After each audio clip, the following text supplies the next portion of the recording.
तो आज हम एक ऐसी कहानी में उतरने वाले हैं जो वक्त से भी परे है। ये सिर्फ एक जंग की दास्तां नहीं, बल्कि उन योद्धाओं के फौलादी इरादों की कहानी है जिनका संकल्प इतिहास लिखने वाला था। चलिए इसकी गहराइयों में चलते हैं।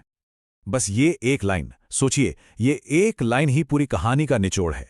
ये कोई आम लड़ाई नहीं थी, बल्कि एक ऐसा पैगाम देने की तैयारी थी जिसकी गूंज सदियों तक सुनाई देने वाली थी। और ये पैगाम था क्या? आइए ऐसे ही समझते हैं। कल्पना कीजिए, संजय धृतराष्ट्र को कुरुक्षेत्र के उस मैदान का हाल बता रहे हैं। एक ऐसा मैदान जो एक ही पल में शानदार भी है और भयानक भी। हवा में एक तनाव है, एक अजीब सी खामोशी, ठीक वैसी जो किसी बड़े तूफान के आने से पहले होती है। हर कोई जानता था जो होने वाला है वो दुनिया को बदल देगा। अब जरा इस विशाल रणभूमि के एक हिस्से पर ध्यान देते हैं, पांडव सेना पर। देखिए, वो सिर्फ सैनिक नहीं थे, वो तो धर्म का झंडा उठाए मजबूती से खड़े उसूलों के खंभे थे। तो कौन थे ये महारथी? राजा युधामन्यु, उत्तमौजा, द्रौपदी के 5 बेटे और जाहिर है वीर अभिमन्यु। ये सिर्फ कुछ नाम नहीं थे, ये उस सेना की बुनियाद थे। अपने दिव्यास्त्रों के साथ ऐसे तैयार खड़े थे मानो बस यही एक पल उनकी जिंदगी का आखिरी सच हो। और इन सब में सबसे पहले नजर ठहरती है अभिमन्यु पर। उम्र भले ही कम थी, लेकिन वो साक्षात वीरता का अवतार थे। उनकी आंखों में एक अलग ही आग थी, दिल में बेहिसाब हिम्मत और दिमाग में बस एक ही धुन, धर्म की स्थापना करनी है।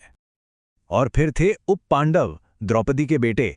वो वहां सिर्फ एक युद्ध लड़ने नहीं आए थे, वो अपनी मां की प्रतिज्ञा पूरी करने आए थे, अपने माता पिता के सम्मान के लिए जान तक देने को तैयार। सोचिए, एक बेटे के लिए अपने परिवार की इज्जत से बड़ा और क्या हो सकता है।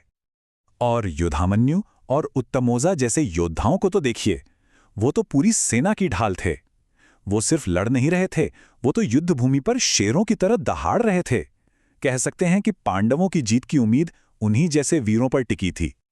लेकिन रुकिए, असली कहानी हथियारों और योद्धाओं की है ही नहीं।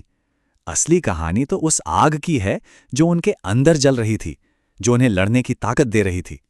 मतलब उनके हाथों में सिर्फ हथियार नहीं थे। ये कोई मामूली तैयारी नहीं थी, ये एक प्राण था, एक संकल्प, न्याय और धर्म की रक्षा करने का एक पवित्र संकल्प। और हर एक योद्धा बस इसी एक सोच से मजबूती से जुड़ा हुआ था।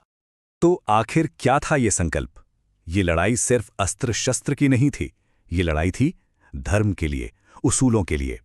उनके दिलों में अपने पिताओं और गुरुओं के अपमान का दर्द था, और साथ ही अपने ही कुरु वंश को उसके घमंड से बचाने का फर्ज भी था। और जानते हैं, ये एहसास सिर्फ 1 या 2 योद्धाओं का नहीं था, ये तो एक लहर की तरह पूरी की पूरी सेना में फैल चुका था। सब एक साथ एक ही बात सोच रहे थे, एक मन, एक लक्ष्य। वो पल सच में एक असाधारण पल था। कुरुक्षेत्र का युद्ध तो बाहर चल ही रहा था, लेकिन एक युद्ध हर योद्धा के मन के अंदर भी चल रहा था। ये जमीन की लड़ाई थी ही नहीं, ये तो आत्मा की लड़ाई थी, धर्म और अधर्म के बीच की। और ये जो अंदर का संकल्प था ना, उसकी चमक बाहर भी दिखाई दे रही थी। हर हथियार, हर अस्त्र ऐसे चमक रहा था मानो वो खुद भी इस धर्म युद्ध में शामिल होने के लिए बेताब हो। तो एक तरफ हथियार चमक रहे थे और दूसरी तरफ हर योद्धा का मन चट्टान की तरह मजबूत था। कोई शक नहीं, कोई डर नहीं, सिर्फ और सिर्फ एक पक्का इरादा। और उस खामोशी में हर एक सांस मानो बस एक ही ऐलान कर रही थी, आज का युद्ध इतिहास नहीं, एक संदेश बनेगा। ये सिर्फ जीत का नारा नहीं था, ये तो एक वादा था, एक पीढ़ी का, आने वाली हर पीढ़ी से, कि जब भी धर्म पर संकट आएगा तो उसकी कीमत चुकाने के लिए कोई ना कोई जरूर खड़ा होगा।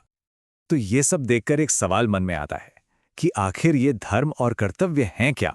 क्या ये सिर्फ कुछ लिखी हुई बातें हैं, कुछ नियम हैं, या फिर ये हमारे अंदर की वो आवाज है जो हमें अन्याय के खिलाफ खड़े होने के लिए कहती है, चाहे कीमत कुछ भी हो?